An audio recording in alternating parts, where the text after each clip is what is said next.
Besides the conferences, Steam also took a week of June to have their Steam Next Fest event, making hundreds of demos available for people to test out.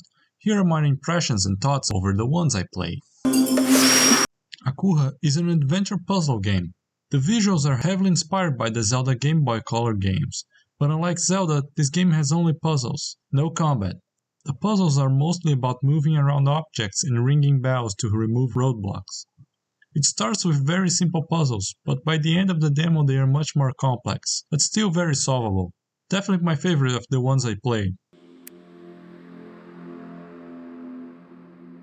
Midnight Fight Express is a beat-em up featuring an amnesiac character going over the events of the previous night. The demo was also pretty good, letting players go through the first 3 levels of the game.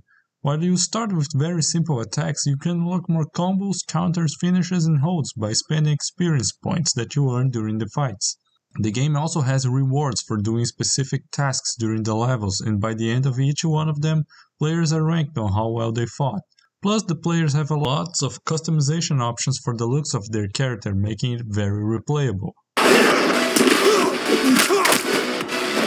Potion Pyramid is a game about an alchemist moving to a small city and help the inhabitants curing their diseases or helping with other tasks. Treating the patients require foraging for ingredients and making the right potions by fitting the ingredients on grids. Incorrectly diagnosing patients has you playing through a quick and simple rhythm game. The sprites are beautiful and well made, but moving around and foraging felt slow. Overall, I'll say the game is fine, but it definitely needs to be sped up. Also, for some reason, I could not change languages in the demo. Terra Nil is a strategy game about revitalizing a planet's ecosystem.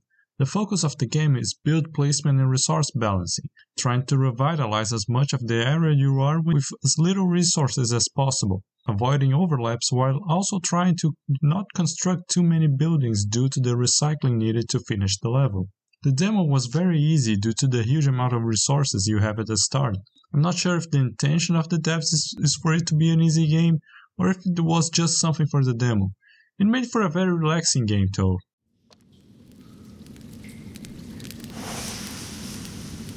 Nine Sols was also a standout to me. It's a 2D action game with a focus on parrying and countering enemies, though I found more easy to just dodge attacks most of the time, especially when there were multiple enemies attacking you at once. The game has strong visuals, mixing ancient Asian aesthetics with sci-fi, and controls felt tight and responsive. It never felt like it was the game's fault when I died. I feel like this one might get very popular once it releases. Will depend on its size.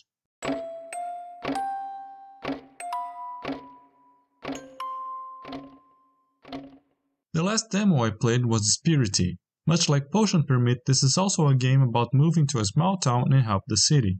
Just in Dispurity case, you have to clean up spirits in order to help. And to clean up spirits, you have to repair and manage the bathhouse in the city. This one feels like it's still very early. There's not much to do in the city, and the demo nudges you to the bathhouse and ends if you leave it. I like the bathhouse management, but there was not much to do besides that. These demos were the ones I thought were worth it talking about. If you found any other interesting, leave a comment below talking about it, and I'll see you in the next video.